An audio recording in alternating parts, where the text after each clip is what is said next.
O Evangelho como me foi revelado por Maria Valtorta, capítulo 506. O templo, o contestado discurso que revela em Jesus a luz do mundo. Valtorta descreve a visão do dia 28 de setembro de 1946. Jesus ainda está em Jerusalém, mas não no meio dos pátios do templo. Está com certeza em um vasto salão bem ornado, um dos muitos colocados ao lado, de dentro dos muros espaçoso, como um pequeno povoado. Jesus entrou aí há pouco e está ainda caminhando ao lado de quem o convidou a entrar, talvez para pô-lo ao abrigo do vento frio que está soprando sobre o Monte Mória, e atrás de Jesus vão caminhando os apóstolos e alguns discípulos. Eu digo alguns, porque além de Isaac, de Magijã está Jonatas, e misturados entre outras pessoas que também entraram atrás do mestre, está aquele levita Zacarias, que poucos dias antes lhe disse que queria ser seu discípulo. E aí estão também outros dois que eu já vi com os discípulos, mas dos quais não sei o nome. Entre estes bem intencionados, porém, não faltam os costumeiros, os inevitáveis e imutáveis fariseus. Eles ficaram parados quase na porta, como se estivessem parados ali por acaso, a discutir sobre negócios, quando na verdade eles ficaram ali só para ouvir. Viva é a expectativa da palavra do Senhor pelos que estão presentes. Jesus está olhando nesta acolhida que lhe é feita por pessoas que visualmente são de nacionalidades diferentes, nem todas da Palestina, ainda que de religião hebraica. Ele olha para a acolhida que lhe fazem as pessoas, das quais talvez muitas amanhã se espalharão pelas regiões de onde vieram e levarão a elas a palavra dele, dizendo: nós ouvimos o homem que é chamado nosso Messias. Ele não fala aos que já estão instruídos na lei e a respeito da lei, como ele faz muitas vezes quando percebe ter diante dele ignorâncias ou uma fé vacilante. Mas ele agora fala de si mesmo, a fim de que o conheçam. E ele diz: eu sou a luz do mundo, e quem me segue não caminha nas trevas, mas tem a luz da vida. E fica calado depois de ter enunciado o assunto da pregação que ele vai desenvolver, como faz habitualmente quando está para pronunciar um grande sermão. Cala-se para dar tempo ao povo de discutir, de decidir se o assunto lhe interessa ou não, e dar também tempo àqueles aos quais o tema proposto não interessa para que vão embora. Dos ali presentes ninguém foi embora, até os fariseus que estavam de pé na porta, ocupados em uma conversação dissimulada e mentirosa, e que se calaram e forçaram sua entrada na sinagoga com aquele seu rompante de costume, abrindo alas para o interior. Depois que cessou todo aquele barulho, Jesus repete a frase que antes disse, com voz ainda mais forte, continua: eu sou a luz do mundo, sendo o filho do Pai, que é o Pai da luz. O Filho é sempre semelhante ao Pai que o gerou, e dele tem a mesma natureza. Igualmente eu e ele sou semelhante, e tenho a natureza daquele que me gerou. Deus, o Altíssimo, o Espírito perfeito e infinito, é luz de amor, luz de sabedoria, luz de poder, luz de bondade, luz de beleza. Ele é o Pai das luzes, e quem vive dele e nele vê porque está na luz, assim como é do desejo de Deus que as criaturas vejam. Ele deu aos homens inteligência e sentimento para que eles pudessem ver a luz, isto é, a ele mesmo, e compreendê-la e amá-la. E deu aos homens os olhos para que pudessem ver a coisa mais bela entre as coisas criadas, a perfeição dos elementos, aquelas coisas pelas quais se torna visível a criação, que é uma das primeiras ações de Deus Criador e traz em si o sinal mais visível daquele que a criou. A luz incorpórea, brilhante, extasiante, consoladora, necessária, como é o Pai de todos, Deus eterno e altíssimo. Por uma ordem de seu pensamento, ele criou o firmamento e a terra, isto é, a massa da atmosfera e a massa do pó, o incorpóreo e o corpóreo, o que é leve e o que é pesado. mas ambos ainda pobres e vazios, ainda informes, porque encobertos pelas trevas e vazios ainda de astros e de vida. Para dar à terra e ao firmamento a sua verdadeira fisionomia, para fazer deles duas coisas belas, úteis, aptas, para o prosseguimento da obra criadora, o Espírito de Deus que pairava sobre as águas, e que era um ser com o Criador que criava, o inspirador que o impelia a criar, a fim de poder amar não somente a si mesmo no Pai e no Filho, mas também um número infinito de criaturas com os nomes de astros, planetas, águas, mares, plantas, flores, animais que voam, que saltam, que se arrastam, que correm, que pulam, brincando, que sobem, e finalmente o homem, o mais perfeito entre as criaturas, mais perfeito do que o sol, que tem a alma, além de ter a matéria, tem a inteligência além do instinto, tem a liberdade além da ordem. O homem semelhante a Deus pelo Espírito, semelhante ao animal pela carne, o semideus que se torna Deus pela graça de Deus e por sua vontade. O ser humano que, querendo, pode transformar-se em anjo, o mais amado das criaturas sensíveis, pelo qual, mesmo sabendo que é pecador antes que existisse o tempo, preparou o Salvador, a vítima, no ser amado sem medida, no Filho, no Verbo, pelo qual tudo foi feito, mas para dar à terra e ao firmamento sua verdadeira fisionomia, como eu dizia. Eis que o Espírito de Deus, pairando sobre o cosmo, grita, e é a palavra que pela primeira vez se faz ouvir, que exista a luz. E eis a luz, boa, saudável, forte durante o dia, mas atenuada durante a noite, mas imperecível enquanto existir o tempo. Do oceano de maravilhas que é o trono de Deus, o seio de Deus, Deus tira a joia mais bela, e é a luz que vem à frente da joia mais perfeita, que é a criação do homem, no qual não está uma joia de Deus, mas está o próprio Deus, com o seu sopro inspirado sobre o barro, para fazer dele uma carne, uma vida e um herdeiro no paraíso celeste, onde ele espera os justos e os filhos, para felicitar-se neles e eles nele.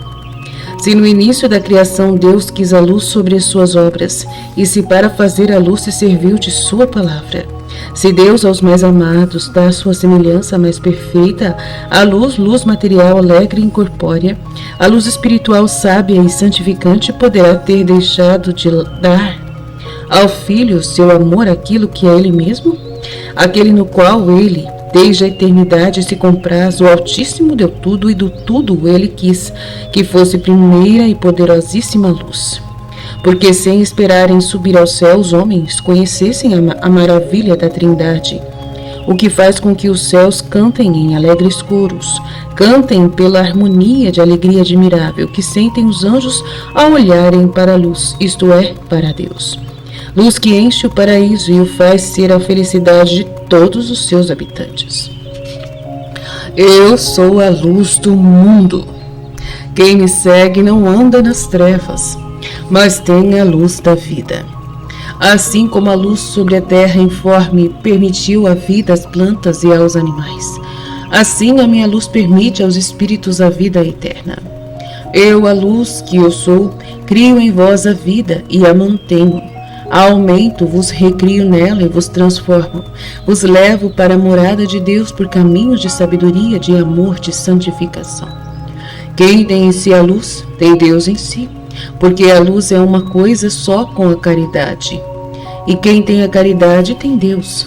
Quem tem em si a luz tem Deus em si, tem a vida, porque Deus está onde é bem acolhido ao seu Filho dileto. Tu dizes palavras sem fundamento? Quem foi que viu que é Deus? Nem mesmo Moisés viu a Deus, porque sobre o Horebe, mas ele soube que era Deus que estava falando no meio da sarça ardente, cobriu o próprio rosto. E também nas outras vezes ele pôde vê-lo por entre os fulgores ofuscantes. E tu disses que já viste a Deus, a Moisés, que apenas o ouviu falar, ficou-lhe um esplendor no rosto, e tu, que é luz, o que tens no rosto? Tu és um pobre galileu, de rosto pálido, como a maior parte de nós. Tu és um doente cansado e magro. Em verdade, se tivesse visto a Deus e ele te amasse, não serias como um que está para morrer. Queres tu dar a vida quando não a tens nem mesmo para ti? E sacodem a cabeça, apiedando-se ironicamente dele. Deus é luz, e eu sei qual é a sua luz, porque os filhos conhecem os seus pais e porque cada um conhece a si mesmo. Eu conheço meu Pai e sei quem eu sou. Eu sou a luz do mundo, eu sou a luz, porque meu Pai é a luz e me gerou dando-me a sua natureza. A palavra não é diferente do pensamento, porque a palavra expressa o que o intelecto pensa. E afinal vós não conheceis mais os profetas? Não vos lembrais de Ezequiel e principalmente de Daniel? Descrevendo a Deus visto na visão, sobre o carro de 4 animais, diz o primeiro. Sobre o trono estava um em que seu aspecto parecia um homem, e dentro dele, ao redor dele, havia uma espécie de ambar amarelo, com uma aparência de fogo que resplandecia ao redor com o aspecto do arco-íris, quando se forma na nuvem em dia de chuva. Tal era o aspecto do esplendor ao redor.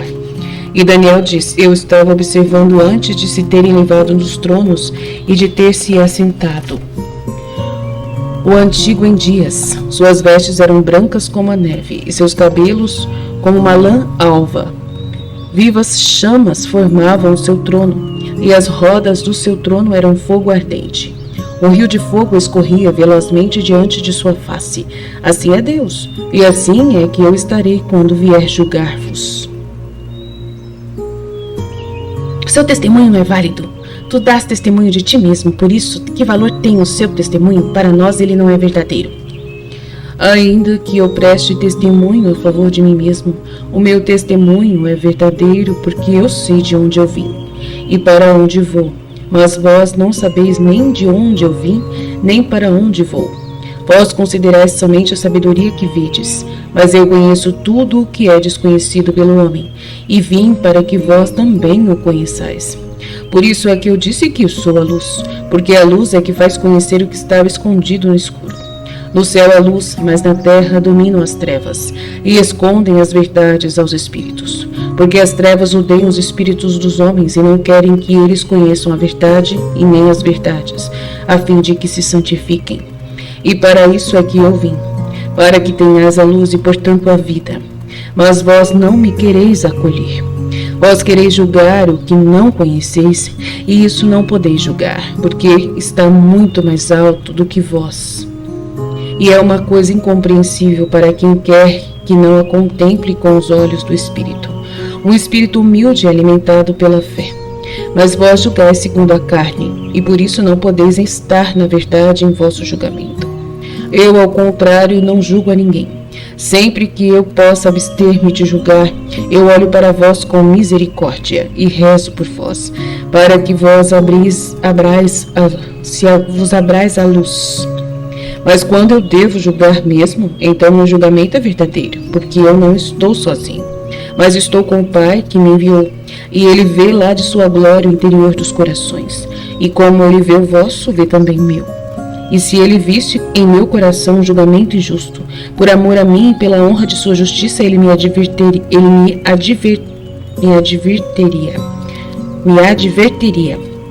Mas eu e o Pai julgamos de um só modo, e por isso somos dois, e não somente um para julgar e testemunhar.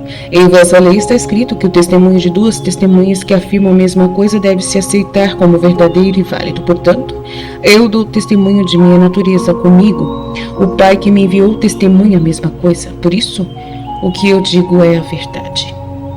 Nós não ouvimos a voz do seu Pai, do Altíssimo. Tu dizes que ele é teu Pai. Ele falou de mim no Jordão. Está bem, mas não estava sozinho no Jordão. Estava lá também João, podia estar falando dele, pois era um grande profeta. Vós vos condenais com vossas próprias bocas. Dizei-me quem é que fala pelos lábios dos profetas. Espírito de Deus. E para vós João era profeta, e um dos maiores, se não o maior. Então, por que não crestes nas palavras dele, não credes em nós? Ele me mostrou como o Cordeiro de Deus que veio cancelar os pecados do mundo. A quem eu interrogava se ele era o Cristo, ele dizia: eu não sou o Cristo, mas sou aquele que o precede. Atrás de mim vem alguém que na realidade vem à minha frente, porque ele já existia antes de mim e eu não o conhecia, mas aquele que se apoderou de mim desde o ventre de minha mãe. O que me falou no deserto me disse: aquele sobre o qual vires descer o Espírito Santo é ele quem batizará com o Espírito Santo e com fogo. Não vós recordais disso? E, no entanto, muitos de vocês estavam presentes. Por que então que não credes no profeta que me mostrou, depois de ter ouvido as palavras do céu? Será que isso é o que devo dizer ao meu pai, que o seu povo não crê mais nos profetas? E onde é que está o teu pai, José carpinteiro? Dorme há anos. No sepulcro tu não tens mais pai. Vós não conheceis nem a mim, nem ao meu pai. Mas se me quisesseis conhecer, conhecereis também o meu verdadeiro pai. És um possesso e um mentiroso, és um blasfemador, querendo sustentar que o Altíssimo é teu pai, e merecia ser apedrejado como manda a lei. Os fariseus e outros do templo gritam ameaçadoramente. Nossa, eu tô ruim hoje. Enquanto as pessoas olham para eles com olhares cheios de ira, querendo defender o Cristo. Jesus olha para eles sem acrescentar nenhuma palavra e depois sai do salão por uma portinha lateral que dá para um pórtico. E assim termina essa visão verde.